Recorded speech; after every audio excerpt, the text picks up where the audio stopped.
Good morning dear students. आज जो हम टॉपिक पढ़ेंगे उसका नाम है घातक जीन। क्या नाम है? घातक जीन। वे जीन जो जीवों के लिए हानिकारक होते हैं उनको क्या बोलेंगे? घातक जीन। क्या बोलेंगे? घातक जीन। देखो घातक जीनों की विशेषता होती है, वो क्या होती है कि घातक जीन जो होते हैं वो क्या होते हैं? विषमयुग्मज अवस्था में हानिकारक नहीं होते हैं और समयुग्मज अवस्था में हानिकारक होते हैं। अर्थात घातक जीन जो होते हैं विषमयुग्मज अवस्था में जीव को नुकसान नहीं पहुंचाते, लेकिन समयुग्मज अवस्था में घातक जीनों की उपस्थिति में जो जीव हैं उनकी मृत्यु हो जाती है। वे जीन जो जीवों के लिए हानिकारक होते हैं उनको घातक जीन कहते हैं। अभी हम बात कर रहे थे कि घातक जो जीन जो होते हैं उनकी विशेषता होती है क्या कि विषमयुग्मज अवस्था में तो क्या होते हैं, जीवों के लिए हानिकारक नहीं होते हैं और समयुग्मज अवस्था में जीवों के लिए हानिकारक होते हैं, जिसके कारण जीवों की मृत्यु हो जाती है। ठीक है। अब एक वैज्ञानिक थे क्यूनॉट,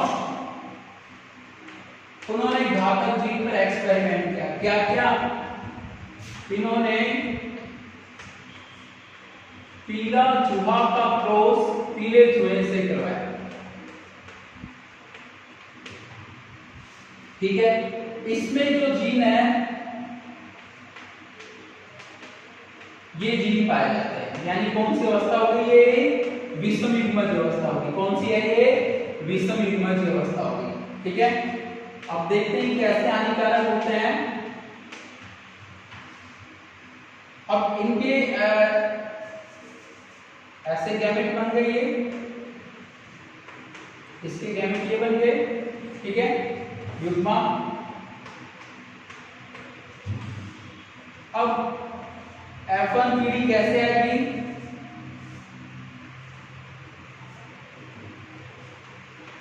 F1 पीढ़ी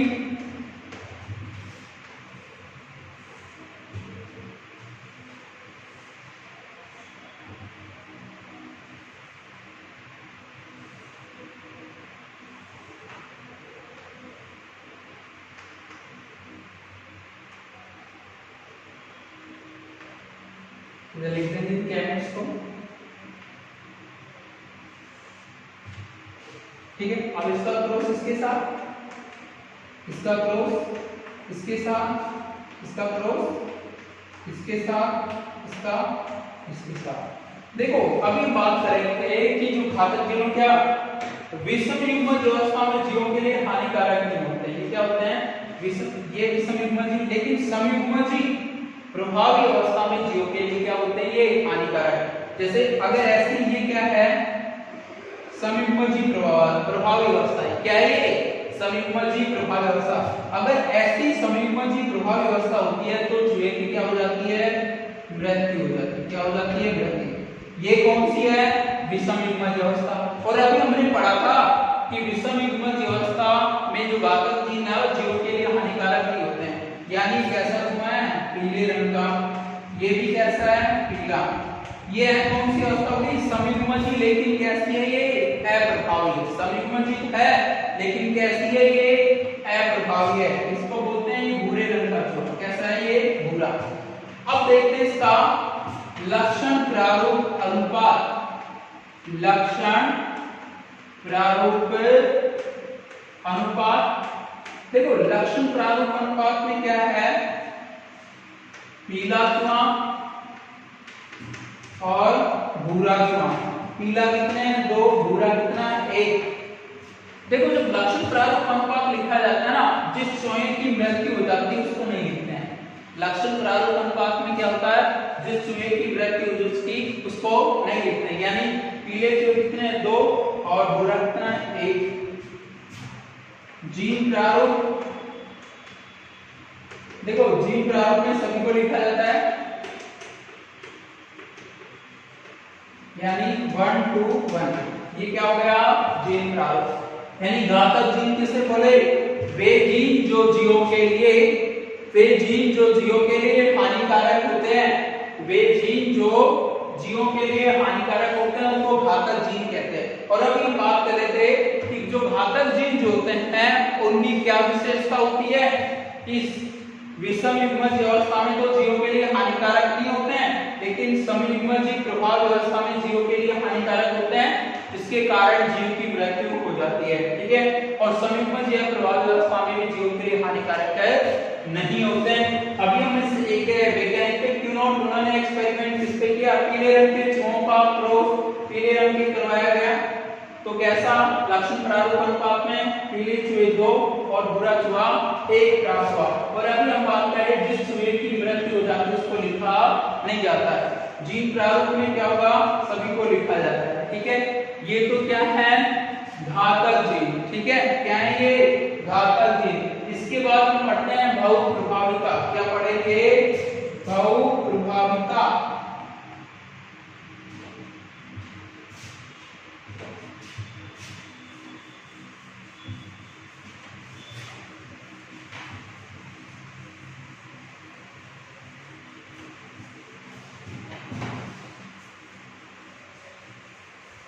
देखो बहु प्रभाविता किसे कहेंगे,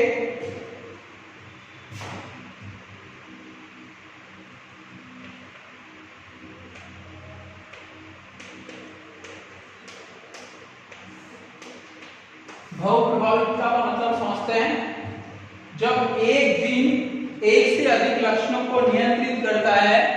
जब एक जीन एक से अधिक लक्षणों को नियंत्रित करता है तो उसे क्या बोलेंगे, बहु प्रभाविता। जब एक जीन एक से अधिक लक्षणों का नियंत्रित करता है या नियमन करता है तो उसे बहु प्रभाविता कहते हैं। जैसे मानव में HBS अप्रभावी जीन की उपस्थिति के कारण जो लाल रक्त कणिकाएं गोलाकार होती हैं वो कैसी हो जाती हैं, हंसियाकार, यानी नुकीली हो जाती है। कैसी हो जाती है, वो हंसियाकार हो जाती हैं, जिसके कारण रक्त की कमी आ जाती है, अर्थात एनीमिया हो जाता है। क्या हो जाता है, एनीमिया। यानी जैसे अप्रभावी जीन है इसकी उपस्थिति का लाल रक्त कणिकाएं कैसी हुई, हंसियाकार। जब लाल रक्त कणिकाएं हंसियाकार हो गई, नुकीली हो गई तो कौन सा रोग हो गया, एनीमिया। यानी एक जीन एक से अधिक लक्षणों का नियमन कर रहा है। ठीक है, यानी जब एक जीन एक से अधिक लक्षणों को नियमन करे तो उसे बहु प्रभाविता कहते हैं। जैसे HBS अप्रभावी जीन मानव में पाया जाता है, इसके कारण लाल रक्त कणिकाएं हंसियाकार होंगी, हंसियाकार होते ही क्या होगा, एनीमिया हो जाएगा, अर्थात रक्त की कमी हो जाएगी। अब इसमें भी क्वेश्चन थोड़े अलग से आते हैं। देखो सिकल सेल, देखो जब कहने का मतलब नर, देखो जब नर मादा देखो वाहक होते हैं तो उसको ऐसे लिखते हैं HBS HBA। Sickle cell anaemia वाहक को कैसे लिखते हैं, HBS HBA।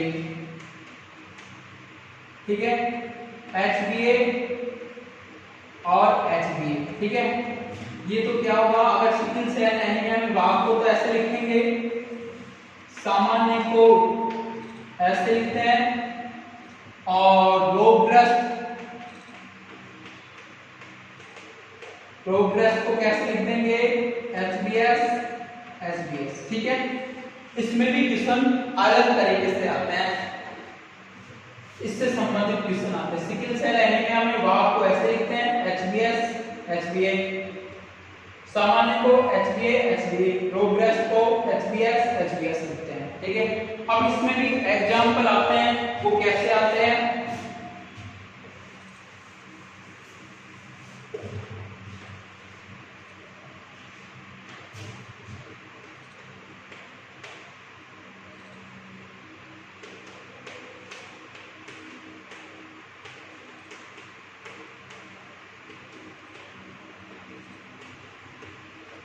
अब हमें कुछ एग्जाम्पल लेने हैं, इसके बारे में बात करते हैं।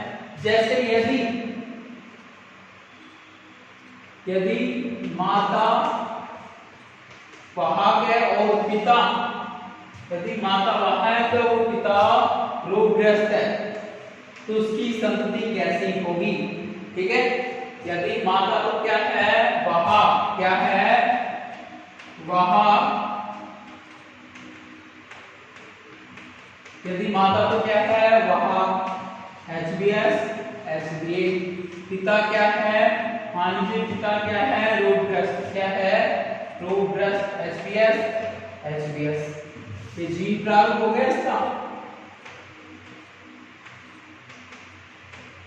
ठीक है, तो उसकी आने वाली संतति कैसी होगी। यानी माता तो क्या है, वाहक, सिकल सेल एनीमिया की क्या है, वाहक, और पिता क्या है, सिकल सेल एनीमिया ग्रसित है।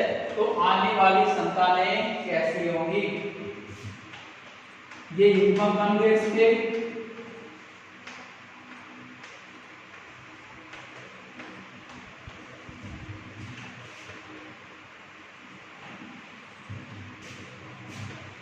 F1 जनरेशन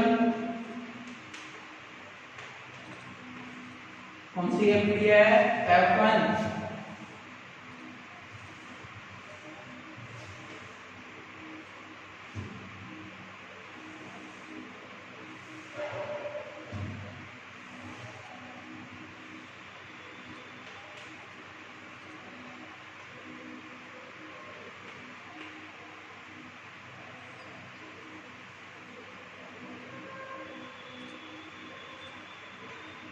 HBS HBA, इधर एक लिखेंगे HBS, क्रॉस इसका इसके साथ HBS HBA, अब इसका क्रॉस इसके साथ HBS और HBA। अब इसकी संतानें देखना है कैसी होंगी।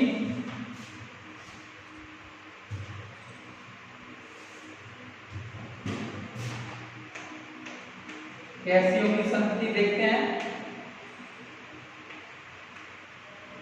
HBS HBS HBS HBA, यानी 50% जो संतति होगी वो तो क्या होगी, रोगग्रस्त, क्या होगी, रोगग्रस्त, और 50% जो संतति वो कैसी होगी है, वाहक,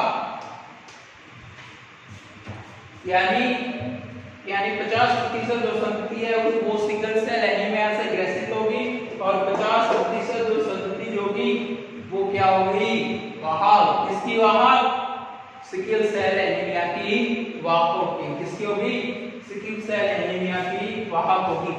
यदि हम मानते हैं माता और पिता दोनों वाहक हैं, यदि माता और पिता हैं दोनों वाहक हैं, तो आने वाली संतति कैसी होगी। यदि माता और पिता दोनों वाहक हैं तो आने वाली संतति कैसी होगी।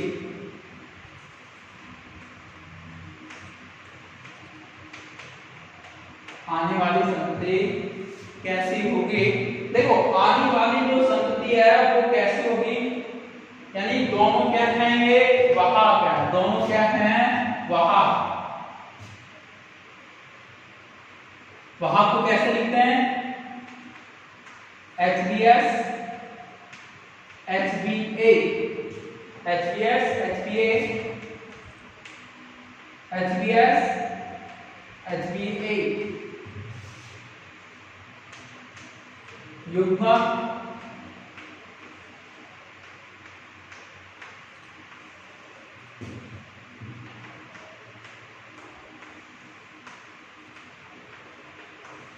ठीक है। अब कौन सी पीढ़ी आएगी, F1 पीढ़ी, कौन सी,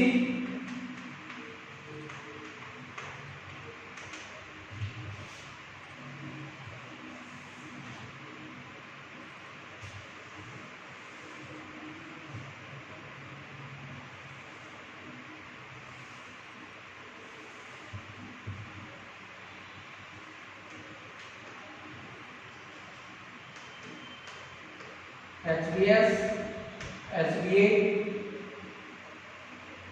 ठीक है। इधर HBS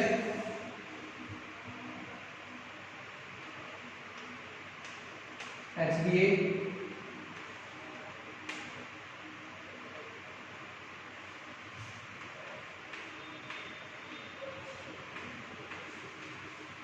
इधर भी क्या होगा, HBS HBA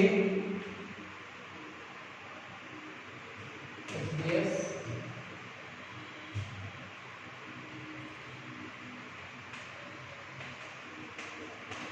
HBS HBS HBS HBS HBS HBA। ठीक है, अब इसकी संतानें कैसी होंगी?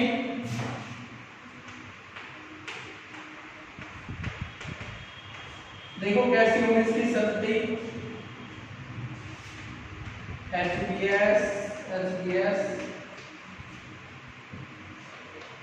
HBS HBA अथवा HBA HBA। ठीक है, यानी 25% संतति क्या होंगी?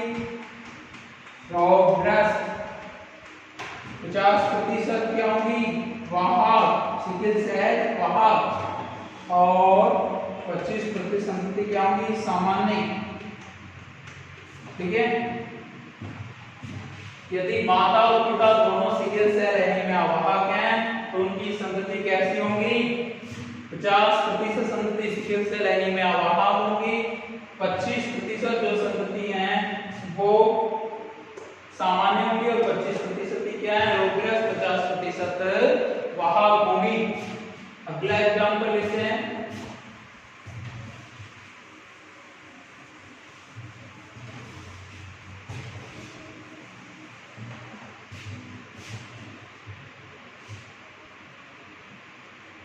यदि हम मानते हैं माता वाहक है और पिता क्या है? रोगग्रस्त। पिता क्या है? रोगग्रस्त है, तो आने वाली संतति कैसी होगी? HBS HBS। ठीक है, इसके युग्मक बन गए HBS HBA। ठीक है, इसका युग्मक ये बन गया।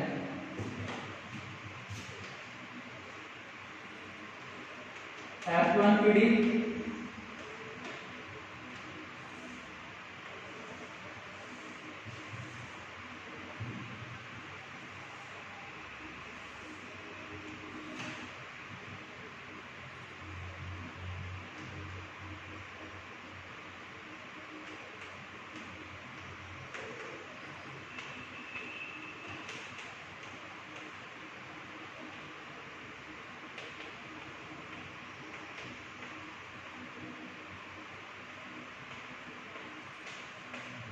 ये तो आने वाली संतति कैसी होगी?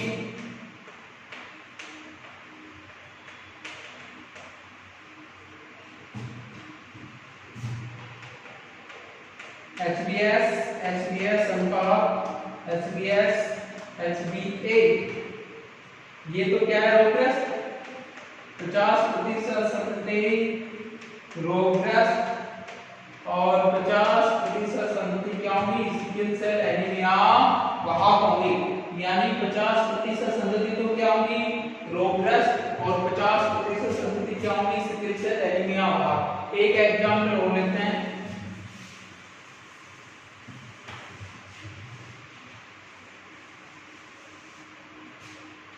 यदि हम मानते हैं पिता वाहक है HBS HBA और माता है सामान्य HBA HB। ठीक है,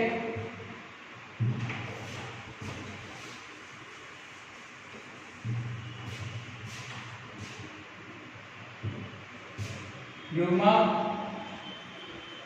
HBA HBA और इधर HBS, ये दोनों से में एक लिखा जाए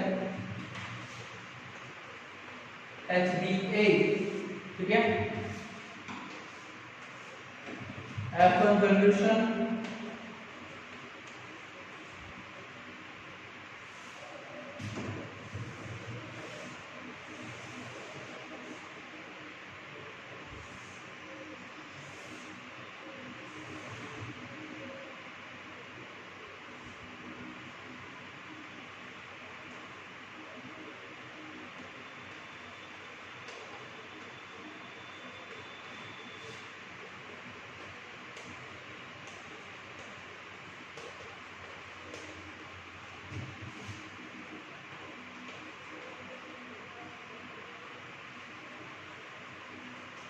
देखते हैं अब इसकी संतति कैसी होगी।